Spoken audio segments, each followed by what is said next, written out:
This module is about technology transfer and transition. It's going to touch a little bit on intellectual property issues.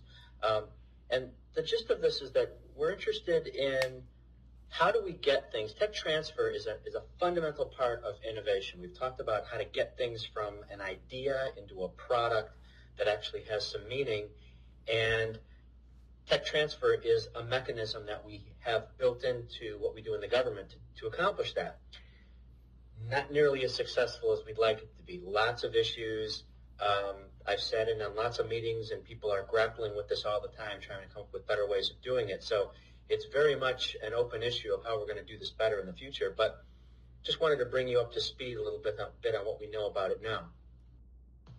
So when you think about how research gets into products, one of the things that you're going to find if you work in government research and development is that one of the return on investment measures you're going to get is transfer. People are going to ask you, hey, how many of the projects you worked on actually ended up in products? And there's a lot of different ways of doing that. I'm going to show you a slide later on about the 8 different flavors of transfer. So it's not all the same. It's not like there's one thing that will check the box. But moving ideas along and keeping them in the pipeline, or better yet, another thing that's important is cutting off things that don't look fruitful anymore. These are all ways of improving your return on investment. So there's lots of ways of doing this. And you want to plan for your transfer up front. I'm going to give you a copy of something called a Technology Transition Agreement, if you haven't seen one before, where a lot of the S&T organizations in government today are going to something like this, where it's not that you know exactly where a product is going to end up and where it's going to transfer, but you have to be thinking about it. So before you can even get, not 6.1 dollars, they're kind of excluded from this because that's basic research, but when you get into 6.2, certainly 6.3, people are already asking, hey, are you talking to potential customers? Are you asking potential customers if they think this might turn into a product that they want? And eventually you get to the point where I know the Office of Naval Research has come to a point where at certain levels, the money doesn't flow if you don't have a TTA in place. So if you have not reached out to your potential customer and made an agreement of if we meet certain benchmarks, you will accept this technology, they won't fund it. So it certainly depends on the technology maturity and the type of funds. We've already talked about that. And this, as you can see, this is very related to the open innovation model. This is how you move things through that funnel from the early stages to the late stages. You're improving the TRL every time you move along, and we're interested not just in it's a tech transition as you move from one phase to another inside the funnel. It's also a tech transition if you spin it out. That's an interesting point. And it's a different flavor of transition that we don't actually measure at all if you transition from something from the outside in. That's another interesting piece of this. Look at the 8 different types of transition. And I got this also from the Office of Naval Research, so some of this is specifically naval. But Category 1 talks about information products for combat development process. So that is pushing things out to combat development, fleet forces command, et cetera, et cetera. Probably not all that interesting to you.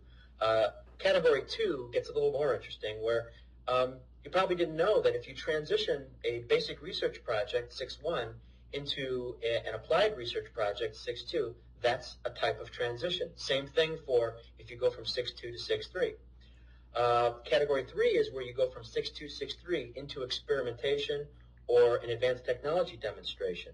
So again, you're moving along the pipeline. Number 4, this is specifically to the Navy, is if you go from 6.2, 6.3 into a future naval capability. These are these concentrations of effort into areas of high demand in the Navy that are identified Navy-wide on an annual basis, although they don't change all that often. Number 5 would be to the industrial base. So not necessarily, I'm not talking about to outside commercialization. That is to say, we developed the technology with government dollars, and now we've pushed it out to a company that is now going to commercialize it, invest their own money into it to bring it up to a TRL that the Navy or the government can buy it back.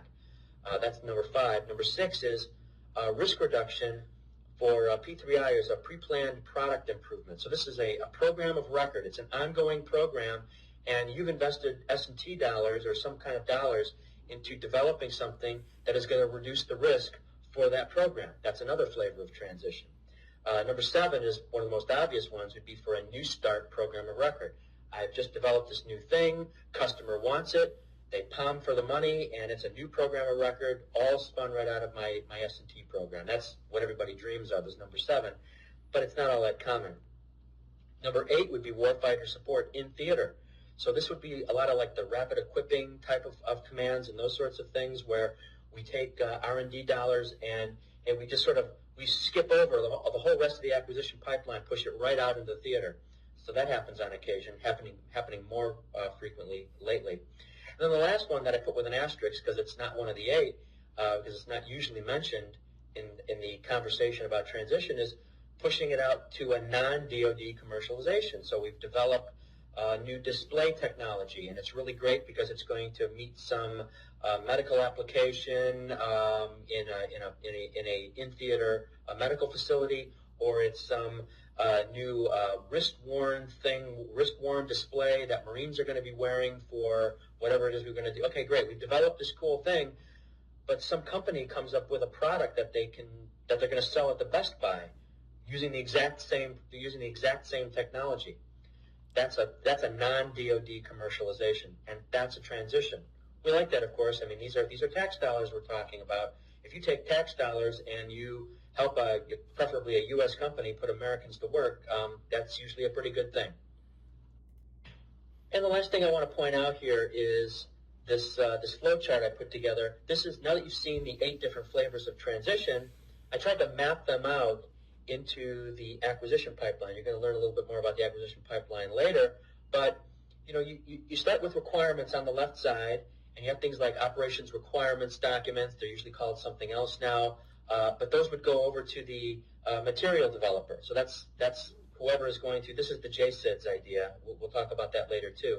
But the requirements have to go to the material developer, who's responsible for making the decisions about developing the product, which then goes to the warfighter. The warfighter then states needs back into requirements, and that's the general cycle.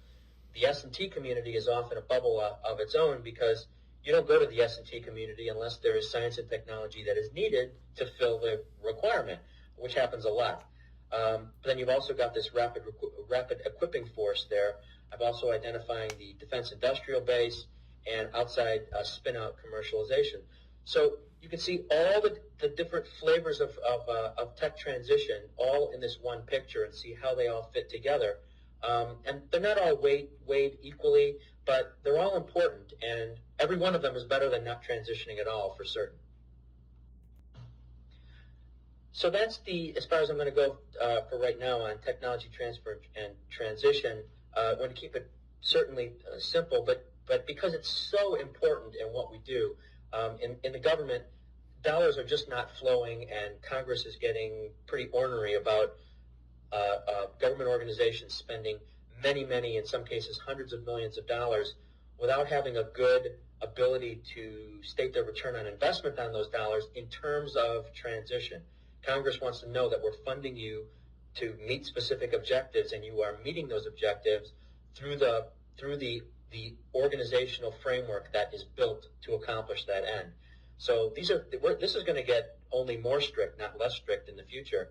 But again, I refer you back to the open innovation model, and you can see how important and critical that is to our thinking, and how we're going to really maximize the dollars that we have for technology development within the Department of Defense.